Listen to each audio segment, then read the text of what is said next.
단기 추세인 5일선과 그리고 중기 추세인 20선을 두 개를 놓고 보죠. 그죠? 단기가 중기를 돌파하는 골든 크로스, 데드 크로스 이런 것들을 보면서 단기 추세가 살아났다, 그리고 큰 추세가 살아있다 이러면서 상승 배팅이나 하락 배팅이나 이런 얘기를 하는 거고, 60선을 볼 때는 11선하고 같이 보는 게 좋습니다. 60선하고 5일선하고 보면 너무 안 맞아. 그래서 60선하고 10선을 같이 보고 20선하고 5선을 같이 보고 요렇게 봐도 됩니다. 그죠? 안녕하세요. 해외선물 차트 스토리입니다. 영상을 시청하기 전에 구독과 좋아요 부탁드리고, 해외증권사를 사용하시면 나스닥 1계약 기준 140만원, 최소증거금 0.01계약 기준 14,000원부터 해외선물 거래가 가능합니다. 자세한 내용은 영상 아래 더보기란을 클릭하셔서 셀프 계좌 개설 영상 혹은 고객센터를 참조해 주시기 바랍니다. 자, 이번 시간에는 이동평균선에 대해서 배워보도록 하겠습니다. 자, 이동평균선 많이 들어보셨을 거예요. 이동평균선. 근데 오늘은 이동평균선에 대해서 확실하게 개념을 잡고 가자라는 취지의 좀 이동평균선을 또 얘기를 하게 됐습니다. 자, 이동평균선이란 뭐냐? 바로 이런 겁니다. 이동평균선에는 종류가 이렇게 세 가지 종류가 있습니다. 단순 이동평균선, 그리고 지수 이동평균선, 가중 이동평균선이 있는데 요 세 개를 쭉 배워볼 거예요. 이 세 개를 쭉 배워볼 건데, 일단 오늘은 이 중에 빨간색으로 그려진 단순 이동평균선에 대해서 좀 배워보려고 합니다. 단순 이동평균선은 여러분들 너무나도 잘할 겁니다.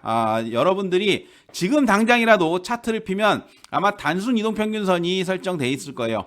그래서 누구나 알고 있지만 또 이 부분에 대해서 좀 디테일하게 한번 보자, 요런 내용을 준비를 해봤습니다. 자, 단순 이동평균선. 단순 이동평균선은 뭐냐? 바로 Simple Moving Average. 그래서 단순 이동 평균입니다. 그래서 이제 선으로 나타낸 거다라고 볼 수가 있는 부분이고, 이 얘기가 뭐냐면 고가, 저가, 종가 등 지정된 가격의 평균을 기간으로 나눈 후 선으로 연결한 거다 라는 얘기입니다. 이거는 뭐냐면은 심플이잖아요. 그죠? 심플 무빙 에버리지인데, 이거를 이제 고가로 할 거냐, 저가로 할 거냐, 종가로 할 거냐, 요거를 또 설정을 하면 됩니다. 저 같은 경우는 사실 이 세 개 다 쓰거든요. 이렇게 되면 어떻게 되냐면 약간 엔벨로프처럼 종가선이 가운데 있고 고가선이 이렇게 위에 있고 저가선이 밑에 이렇게 밴드로 나타나게 됩니다. 신기하죠, 그죠? 그래서 그냥 이동평균선 하나만 놓고 여기를 돌파하냐 내려오냐 이것만 보기에는 좀 단순할 수 있기 때문에, 확실하게 고가선을 돌파하느냐 저가선을 이탈하느냐까지 보는 것도 상당히 의미가 있다라는 점, 요거를 꼭 알아두시면 편리해요. 특별한 건 아니고 그냥 편리하다 정도로 알고 계시면 될 것 같습니다. 그래서 이 단순 이동평균선도 이 저가, 고가, 종가 요 세 가지로 충분히 재밌게 의미 있게 사용할 수 있는 특별한 방법이 있다. 요것도 여러분들이 팁으로 알고 가면 좋다 이렇게 말씀드릴 수가 있고, 자, 지금 보시면 보통 종가를 기준으로 사용하며 5일 이동평균의 경우 5일 동안의 종가의 평균을 나타내는 이동평균선이다.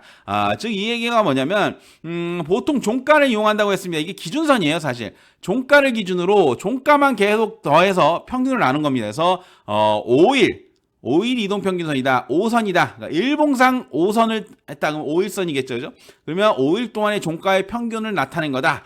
이렇게 보시면 될 것 같습니다. 10이라고 하면 10일, 그리고 20일이라고 하면 20일. 이렇게 계속적으로 기간은 내가 마음대로 설정할 수 있다. 이런 부분입니다. 굉장히 단순한 겁니다. 누구나 알고 있는 부분이다. 이런 부분인데 요거를 또 모르시는 분들이 제법 많더라고요. 그래서 오늘은 이제 이것만 보면 이동평균선, 단순 이동평균선은 그냥 마스터다 할 정도로 제가 자세히 알려드릴게요. 5일선이 만들어지는 원리는 뭐냐? 5일선이 만들어지는 원리는 뭐냐면 11선도 똑같고 20선도 똑같고 60선도 똑같습니다. 다만 이제 강하게 5일이 짧으니까 5일로 놓고 보는 건데, 만들어진 원리는 이렇습니다. 5일 만약에 지금 5일 동안에 종가 기준으로, 그죠? 종가 기준으로 종가가 어떤 날은 1,000원 이렇게, 그리고 어떤 날은 1,050원, 그리고 다음 날은 1,030원, 그리고 다음 날은 1,000원, 그리고 그 다음 날은 950원이 됐습니다. 5일 동안에 종가가 이렇게 형성이 됐어요. 그럼 이걸 다 더하는 거예요. 다 더하면 2,050원, 3,080원, 4,080원, 그리고 5,030. 5,030이잖아요. 그죠? 다 더했더니. 그런 다음에 나누기 5를 하는 거예요. 5일선이니까, 그죠? 그래서, 그러면은 얼마가 됩니까? 5, 6에 30, 1,006원이잖아요. 그죠? 1,006원이 되는 거예요. 그죠? 그러면, 이게 어떻게 되는 거냐면, 1,006원에 점이 하나 찍히는 거예요. 1,006원에. 요렇게 딱 없어진 다음에, 요렇게 5일 동안에 요렇게 돼 있다면, 1,006원이면 여기 정도잖아요. 그죠? 여기 정도에 점이 하나 딱 찍히는 거예요. 여기까지 이해가 되십니까? 딱 5일째 되는 날, 여기에 점이 하나 이렇게 딱 찍히는 거야. 이게 5일선의 시초입니다. 5일이잖아. 그죠? 그럼 이제 이 다음날 됐더니 1,000원이 됐어. 종가가. 그럼 어떻게 됩니까? 1,000원이 딱 됐어. 그럼 이제 1,000원 요거는 나가는 거잖아. 그죠? 5일이니까 하나, 둘, 셋, 넷, 다섯이니까. 그러면 1,000원이 빠지고 1,000원이 들어왔으니까 다음날도 똑같이 5,030원이 되겠지. 그죠? 그러면 그 다음날에 얼마가 됐냐면 갑자기 이 다음날 950원이 또 떨어졌어. 그럼 어떻게 됩니까? 1,050원이 나가고 950원이 들어온 거잖아. 그렇죠? 그러면 아까 5,030이었잖아. 그죠? 근데 여기서 얼마가 빠졌어? 100이 빠졌잖아. 100이. 그죠? 여기서 1,050이 빠지면 3,980에 그죠? 950이 더해졌으니까 4,930이 되잖아. 그죠? 맞잖아. 그죠? 그러니까 100이 빠졌잖아. 그럼 4,930이니까 대충 요 밑으로 이렇게 그려지겠죠. 그죠? 그럼 이거를 이렇게 연결한 거예요. 이렇게. 그럼 이게 5일선이야. 무슨 얘기인지 아시겠습니까? 이게 5일선입니다. 즉 5일간의 평균을 다 더해서 나누기 5를 한 거예요. 그러면 6일째 되는 날은 첫 번째 1일째 게 빠지고 7일째 되는 날은 두 번째 날 게 빠지고 이런 식으로 계속 5개가 채워지면서 나누기 5를 해가지고 선을 그은 게 5일 이동평균선이다. 어떻게 만들어진지 알겠죠? 이게 바로 5일선이에요. 그러면 우리가 여기서 이제 고급 스킬이 하나 들어가는데 여기서 좀 특이점이 생기겠죠? 뭐가 생기냐면 이거는 5일선만 계산이 가능합니다. 5일선뿐만 아니라 나머지 되는데 나머지는 워낙 장기니까 20일, 60일, 120일은 너무 장기라서 별 티는 안 나는데 5일선은 특히나 이게 티가 많이 나요. 뭐냐면 뭔 특이점이냐면 여러분 잘 생각해봐요. 자, 다음날 종가가 그죠? 2,000원, 800원 이런 식으로 왔다 갔다 하면 이 평균값이 나가는 값이 있잖아요. 그죠? 나가는 값 이날 이렇게 점이 하나 더 생기려면 요 1,030원이 나가겠지. 그지? 그러면 주가가 왔다 갔다 하면서 실시간으로 변할 거 아니야. 그죠? 시간이 변할 건데 자, 주가가 2,000원을 향해 쭉 계속 올라가면 어떻게 됩니까? 나가야 되는 값은 1,030원이야. 근데 1,030원보다 위에 종가가 있게 되면 어떻게 됩니까? 5일 이평선 우상향으로 무조건 올라가겠죠. 그죠? 그리고 1,030원 밑으로 내려온다. 그러면 800원 향이 쭉 내려온다. 그러면 5일 이평선은 이렇게 우하향으로 이렇게 내려오겠죠. 요 기울기를 예측할 수가 있어요. 기울기를 예측할 수가 있고 또 하나는 뭐냐면 우리가 다음날 종가가 얼마에 갈 거다라는 걸 예측해 볼 수가 있어요. 이게 메커니즘인데 이게 5일선을 만드는 메커니즘인데 요거를 이해를 잘하면 여러분들은 진짜 이동평균선에 대해서는 마스터를 하는 거예요. 뭐냐면 잘 봐봐요. 다음날 이렇게 되면 이제 1, 2, 3, 4, 5일이잖아요. 그죠? 5일 이후에 다음날 5일선이 어디서 만들어질까를 판단하는 거예요.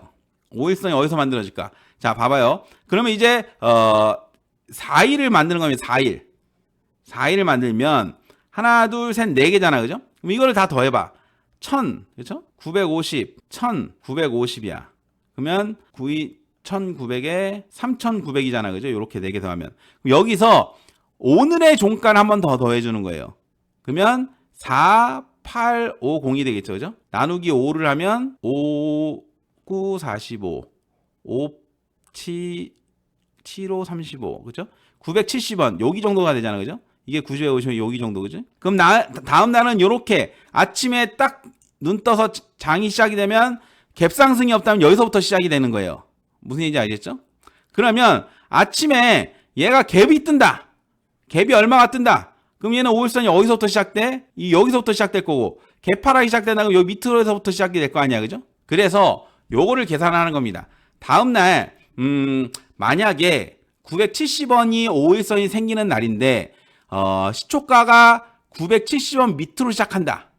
그럼 주가가 5일선 밑으로 시작하는 거잖아요.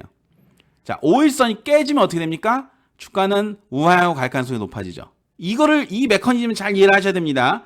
그리고 만약에 시가가 970원 위로 올라가. 그래서 시초가가 됐어. 그럼 5일선을 딱 만나죠? 여기서 시작될 거 아니야, 그지? 970원 위로 시작되면. 근데 어떻게 돼요? 양봉이 점점 커지면 어떤 현상이 일어납니까? 5일선은 계속 따라 올라올 거 아니야. 5일선을 깬 거예요, 안 깬 거예요? 깬 거지. 그러니까 이거를 계산해야 돼요. 이게 갭이 만약에 다음날 그려지는 게 970원에 그려지는데 만약에 1050원에 시작을 한다. 그러면 한 80원 정도의 한 70원 정도의 7, 80원 정도의 갭이 있잖아요. 그죠? 그러니까 양봉을 쭉 그려도 5일선이 쭉 올라가서 꽁지에 딱 붙는 자리가 나오는 거야. 이게 시초가가 낮으면 어떻게 됩니까? 5일선이 위로 치고 올라가는 자리가 되겠죠. 그죠? 그 차트가 이상해진단 말이야. 그래서 이 5일선이 어디로 그려지는지 여러분들이 계산을 잘 해야 됩니다. 이게 5일선 매매의 가장 키포인트고 5일선을 보는 방법이에요. 여러분들이 그냥 5일선 여기 있네 이렇게 보는 게 아니라 5일선을 그릴 줄 알아야 5일선의 자리를 예측하고 차트가 갭상승이 뜨네 갭하락이 뜨네 요거를 판단하면서 여러분들이 차트가 이뻐지는구나. 여기서는 깨지는 차트인데 이런 걸 판단할 수 있는 거예요. 문제인지 아시겠죠? 그래서 이 5일선이 가장 중요하다. 이것만 알면 나머지는 기간만 늘리면 되는 거잖아요. 그죠? 우리가 5일선을 만드는 원리에 대해서 배웠는데 요거만 알고 있으면 여러분들 단순 이동평균선은 끝난 거야. 더 이상 배울 것도 없습니다. 간단하죠? 여러분들 이거 계속 돌려가면서 여러분들이 공부해 보시면 참 재밌어요. 이 5일선 하나만 가지고도 하루 종일 놀 수 있습니다. 아주 재밌죠, 그죠? 그래서 5일선 꼭 만들어지는 원리를 습득해서 여러분들이 스스로 지금 차트 5일선이 깨지는 차트구나, 살아있는 차트구나 이런 걸 좀 느낄 수 있는 그런 투자자가 되시기 바랍니다. 그래서 이 단기 이동 평균선을 5일선 이제 그림 방법에 대해 배웠고 이동 평균선은 이제 장기, 중기, 장기로 나뉩니다. 그래서 단기 이동 평균선과 중기 이동 평균선과 그리고 장기 이동 평균선이 어떤 역할을 하는지 그거에 대해서 마지막으로 배워보도록 하고 끝내도록 하겠습니다. 자, 단기 이동 평균선은 평균 5에서 10 요 두 개를 단기라고 합니다. 단기 5주기, 10주기 이걸 이제 단기라고 해요.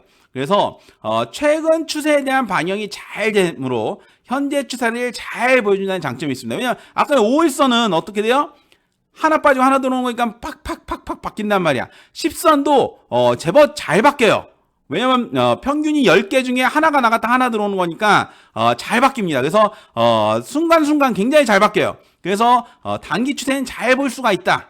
하지만 단점은 뭐냐면 단기 추세가 전할 수 있다. 이게 뭐냐면 방금 전까지만 해도 추세가 우상향이었는데 갑자기 주가가 빠지니까 어떻게 돼요? 갑자기 여기서 우상향이었던 5일선, 11선 이렇게 우하향으로 까지는 거야. 우상향 보고 상승이다라고 해서 들어갔는데 갑자기 우하향으로 변하면서 우씨 빠져. 안 되잖아, 그지? 그래서 이런 단점이 있다.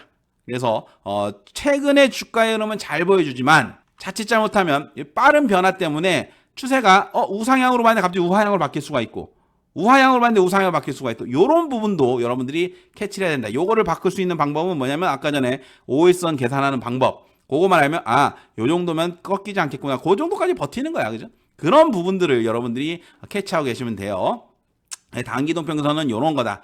단기 매매할 때 필요한 이평선이다라고 볼 수가 있고 자 중기 이동평균선은 뭐냐 20선 60선까지 이렇게 우리가 20선을 제일 많이 보긴 합니다. 20선 60선을 제일 많이 보는데 이게 중기 이동평균선이에요. 그래서 비교적 안정적이고 지속적인 추세를 보여주기 때문에 추세를 파악하기 좋다. 20일의 평균인데 하나 빠지고 하나 들어온다 해서 이게 확 바뀌지 않거든. 되게 미세하게 변하거든. 60선은 거의 변화가 없습니다. 며칠 동안에 계속 빠지는 가격보다 들어오는 가격이 높아야 좀 우상향으로 보이는 거지 이게 하루 이틀 변한다고 해서 변하지 않아요. 그렇기 때문에 큰 추세를 파악하기 좋다. 그래서 우리가 흔히 20선을 추세선이라고 하고 60선을 생명선이라고 하잖아. 그죠? 60선을 이탈하면 이거는 생명이 끝났다. 이 추세는 생명이 끝났다. 20선은 완전 추세선이라고 해서 20선이 살아있으면 이 추세는 살아있다. 뭐 이런 느낌으로 가잖아요. 그죠? 그런 식으로 해서 요 20선은 그렇게 보는 거다. 그래서 20선, 60선 상당히 중요하다. 여러분들이 큰 추세를 파악하기에. 그래서 요 두 개를 쓰는 거고. 그래서 보통은 단기 추세인 5일선과 그리고 중기 추세인 20선을 두 개를 놓고 보죠. 그죠? 단기가 중기를 돌파하는 골든 크로스, 데드 크로스 이런 것들을 보면서 단기 추세가 살아났다. 그리고 큰 추세가 살아있다. 이러면서 상승 배팅이나 하락 배팅이나 이런 얘기를 하는 거고 60선을 볼 때는 11선하고 같이 보는 게 좋습니다. 60선하고 5일선하고 보면 너무 안 맞아. 그래서 60선하고 10선을 같이 보고 20선하고 5선을 같이 보고 요렇게 봐도 됩니다. 그죠? 요렇게 보는 거지. 뭐 20선하고 10선하고 너무 가깝고 60선하고 5일선은 너무 멀고 이런 부분이니까 궁합은 25, 그렇죠? 10, 60 요렇게가 잘 맞다. 이렇게 판단하시면 돼요. 근데 이제 단점도 있겠죠? 단점은 단기 변동성에 대한 반영이 늦을 수 있다는 단점이 있다. 요겁니다. 단기에 막 추세가 꺾였는데 20선, 60선 우상향을 그리고 있다. 이런 부분도 있을 수 있어요. 이런 부분도 체크해서 큰 추세를 보되 단기 평선이 무너지거나 이렇게 된다면 여기서부터 이제 무너질 수 있겠구나 준비를 할 수 있는 그런 게 바로 중기 이동평균선이다라고 볼 수가 있고, 자 장기 이동평균선은 뭐냐? 아주 장기입니다. 120, 240선인데 장기적인 큰 추세를 잘 파악할 수 있고 가장 강력한 지지화정을 만들어낸다. 저도 120선, 240선 잘 봤거든요. 많이 봐요. 그래서 120선은 완전히 큰 추세. 야 이거는 진짜 큰 추세다. 240선은 야 이거는 진짜 지지해야 되는 자리. 이게 이탈되면 중장기적으로 우하향이다. 이게 유지가 되면 중장기적으로는 그냥 꾸준히 우상향한다. 이거를 판단할 수 있는 강력한 지지와 저항을 만들어낼 수 있는 그런 부분이고, 장기적인 큰 추세를 파악할 수 있기 때문에 완전 중장기 대형주 하시는 지수 매매하시는 분들은 이런 이평선을 참고하시는 게 제일 좋다라고 볼 수가 있는데, 단점은 단기 변화를 전혀 반영하지 않습니다. 한 진짜 고점에서부터 한 30% 빠져도 이 120선, 240선 우상향으로 쭉 올라가는 경우가 많아요. 그러니까 요거는 이제 매매는 적합하지 않지만 그냥 현재 추세가 강하구나, 우상이구나 이것만 알고 있을 수 있는 그런 참고용으로 볼 수가 있다. 그래서 우리가 매매하는데 활용할 수 있는 거는 5, 10, 20, 60선 요 4개를 가지고 잘 조합해서 매매를 하면 된다. 그리고 5일선을 계산을 잘해서 여러분들이 예측 매매를 할 수 있는 그런 경지까지 올라가면 여러분들은 이동평균선 매매의 단이 될 수가 있는 겁니다. 무슨 얘기인지 아시겠죠? 자, 이렇게 해서 단순 이동평균선에서 배워봤는데, 다음 시간에는 우리가 좀 더 심도 있는 이평선에 대해서 배워보도록 하겠습니다. 오늘 여기까지 하시느라 수고 많으셨고요. 다음 시간에는 지수 이동평균선에 대해서 배워보도록 하겠습니다. 자, 수고 많으셨습니다. 다음 시간에 뵙도록 하겠습니다.